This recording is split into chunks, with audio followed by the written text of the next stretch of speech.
Hello, class, and welcome to This Week in Introduction to Neuroscience. This week we will be exploring neurotransmitters and neurons. But first, I want to start off by telling you a little story. A story about a middle class fellow by the name of Arvid Carlson, who grew up in a family in Sweden. Now, Arvid's father was a professor of history at the University of Lund, and his mother had a Master of Arts, but gave priority to raising her children and assisting her husband in research. When her husband died at the age of 76, she started to devote herself entirely to her favorite research topic, the legal status of women in the Middle Ages in Sweden. And she went on to publish 2 books and even received an honorary doctorate in her later years. Now, all 4 of the Carlson children earned academic degrees at different levels. They were all strongly oriented towards humanities. The 2 eldest siblings chose humanities, while Arvid and his younger brother, though, wanted to focus a little bit more on medicine. Now, Arvid studied medicine and pharmacology at the University of Lund in Sweden, and he completed his doctoral thesis in 1951. Now, this is probably something that you don't want to hear when you complete your doctoral degree, but his scholarly committee noted that his thesis topic was kind of boring and not particularly pharmacological. Essentially, his thesis was on calcium metabolism. Little did they know, though, that this committee was evaluating a future Nobel Prize winner.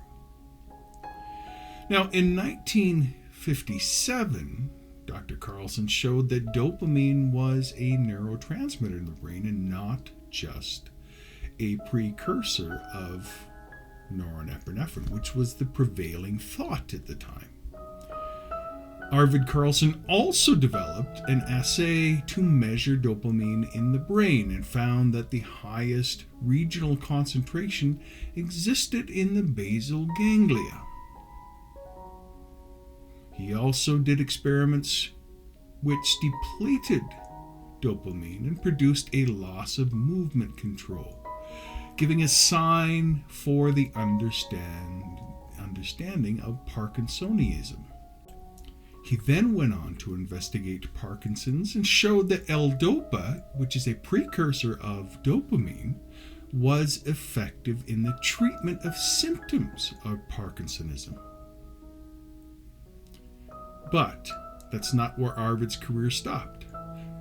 Arvid also went on to be instrumental in developing what is known as the dopamine theory of schizophrenia and identifying dopamine as a key factor in the extrapyramidal side effects of early antipsychotic drugs.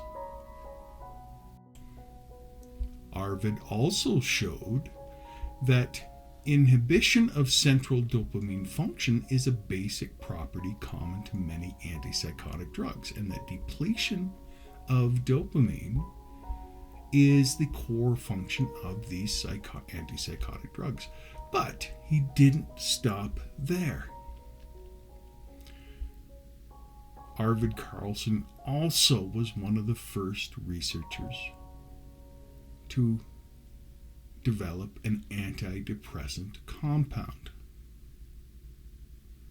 Zemeldine, which was one of the first selective serotonin reuptake inhibitors, which are central for the treatment of anxiety and depression. So Arvid Carlson, a middle-class Swedish researcher that transformed our understanding of neurotransmitters, how the brain works, and not only that, but how to treat disorders that affect millions and millions of people around the world. I hope you enjoy this week. You take care. Bye-bye.